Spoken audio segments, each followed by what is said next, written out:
प्यारे बच्चों, कक्षा 10 रसायन विज्ञान अध्याय 1 है रासायनिक अभिक्रिया एवं समीकरण। इसका फर्स्ट पीरियड है।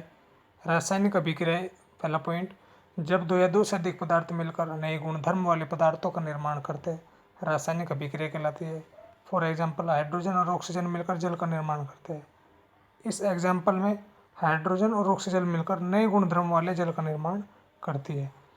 दैनिक जीवन में होने वाली रासायनिक अभिक्रिया, भोजन का पाचन, श्वसन, लोहे पर जंग लगना, दही का बनना, ये दैनिक जीवन में होने वाली कुछ रासायनिक अभिक्रिया है। रासायनिक अभिक्रिया में दो महत्वपूर्ण बिंदु होते हैं, फर्स्ट अभिकारक और दूसरा उत्पाद।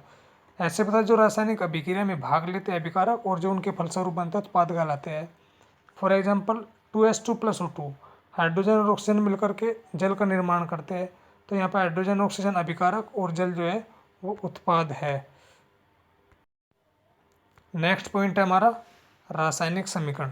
रासायनिक अभिक्रिया में अभिकारकों तथा उत्पादों को उनके प्रतीकों और अनुसूत्रों द्वारा संक्षेप में व्यक्त करने वाले समीकरण रासायनिक समीकरण कहलाते हैं। उदाहरण, मैग्नीशियम रिबन को ऑक्सीजन में जलाने पर मैग्नीशियम ऑक्साइड बनता है। हम इसको इस प्रकार लिख सकते हैं, मैग्नीशियम रिबन को Mg से, ऑक्सीजन को O2 से और मैग्नीशियम ऑक्साइड को MgO से लिखकर जो समीकरण बनी है रासायनिक समीकरण है।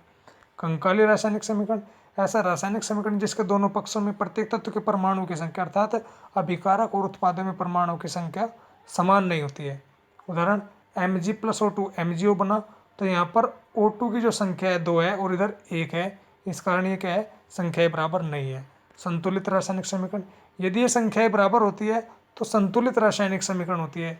इस एग्जाम्पल में Mg इधर 2 बार, इधर भी 2 बार, O2 इधर 2 बार है, इधर भी 2 बार, क्योंकि 2 MgO से पहले लगा हुआ है। नेक्स्ट पॉइंट है हमारा रासायनिक समीकरण को संतुलित करना। उदाहरण लेते हैं, Fe + H2O Fe3O4 + H2। इस एग्जाम्पल में हम Fe, H और O एक टेबल बनाते हैं, अभिकारक और उत्पादों की परमाणु की संख्या लिखते हैं उनकी। Fe अभिकारक में कितने बार, 1 बार, H2 2 बार और ऑक्सीजन 1 बार है।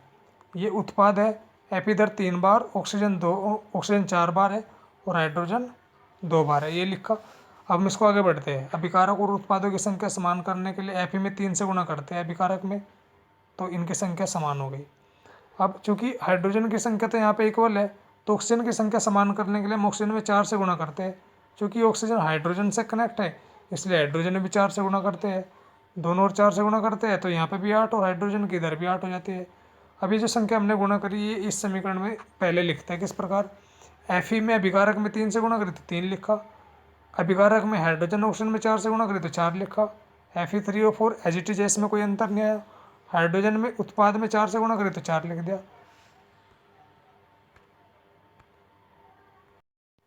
साथ ही साथ हम इस समीकरण को थोड़ा सा दिमाग लगाकर डायरेक्ट भी संतुलित कर सकते हैं। किस प्रकार, Fe ये अभिकारक में 1 बार, इधर उत्पाद में Fe 3 बार है, तो हमने क्या करा, Fe से पहले यहाँ 3 लिख दिया, Fe की संख्या बराबर हो गई। हाइड्रोजन अभिकारक में 2 है, इधर भी 2 है, संख्या बराबर। ऑक्सीजन की संख्या इधर 1 है और इधर ऑक्सीजन की संख्या 4 है, तो क्या करते हैं हम यहाँ पर 4 संख्या लिखते हैं, जिससे हाइड्रोजन की संख्या भी प्रभावित होती है, यानी हाइड्रोजन की संख्या 4 दूनी 8 हो गई। तो इधर भी हम क्या करते हैं, 4 से गुणा कर देते हैं, तो हाइड्रोजन की संख्या इधर भी 8 हो गई। ये 2 एग्जाम्पल है, इनको आप करके देखेंगे। आज के लिए इतने काफ़ी, धन्यवाद।